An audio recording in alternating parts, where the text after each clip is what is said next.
Lok Sabha seat നിഷേധിച്ചതിൽ RJDക്ക് പ്രതിഷേധം. Board corporation സ്ഥാനങ്ങൾ രാജിവെക്കും. Seat ചർച്ചാ യോഗത്തിലെ അജണ്ട മുൻകൂട്ടി അറിയിച്ചില്ലെന്നും RJD നേതൃയോഗത്തിൽ വിമർശനമുയർന്നു. AK അഭിലാഷ് നൽകും വിവരങ്ങൾ. അഭിലാഷ്, കടുത്ത നടപടികളിലേക്ക് പോവുകയാണോ RJD?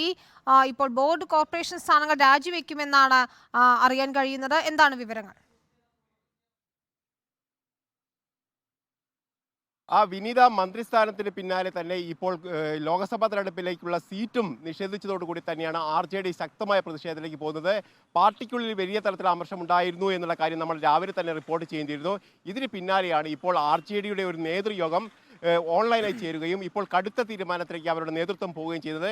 ഇതിൽ പ്രധാനമായും ബോർഡ് കോർപ്പറേഷൻ സ്ഥാനങ്ങളിൽ നിന്ന് വിട്ടുനിൽക്കാനുള്ള ഒരു തീരുമാനമാണ്. ഇപ്പോൾ ഉള്ള സ്ഥാനങ്ങളിൽ നിന്ന് രാജിവെക്കാനുള്ള ഒരു തീരുമാനം അവർ എടുത്തിരിക്കുന്നു. അതോടൊപ്പം തന്നെ അവർ പറയുന്ന ഒരു പ്രധാനപ്പെട്ട കാര്യം, തങ്ങളോട് ഈ സ്ഥാനാർത്ഥി നിർണയവുമായി ബന്ധപ്പെട്ട ചർച്ചകളുടെ അജണ്ട നേരത്തെ അറിയിച്ചിരുന്നില്ല എന്നുള്ള കാര്യം കൂടിയാണ് അവർ പറയുന്നത്. ഏതായാലും കടുത്ത നിലപാടിലേക്ക് പോകുന്നു.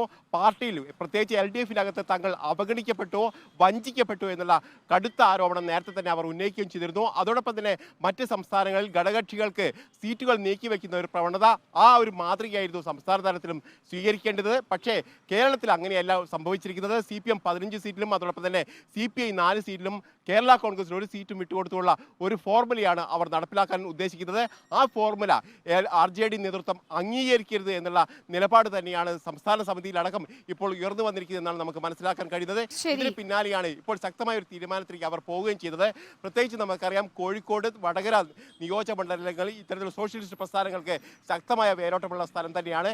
ഇവിടെ CPM-ന്റെയും അതോടൊപ്പം തന്നെ ഇടതു മുന്നണിയുടെയും സാധ്യതകളെ ദുർബലപ്പെടുത്തുന്നത് കൂടിയാണ് ഇപ്പോൾ RJD സ്വീകരിച്ചിരിക്കുന്ന നിലപാട്. അഭിലാഷാണ് വിവരങ്ങൾ നൽകിയത്. ഇപ്പോൾ RJD നേതൃയോഗത്തിലാണ് സീറ്റ് നിഷേധത്തിൽ വലിയ വിമർശനം ഉയർന്നിരിക്കുന്നത്.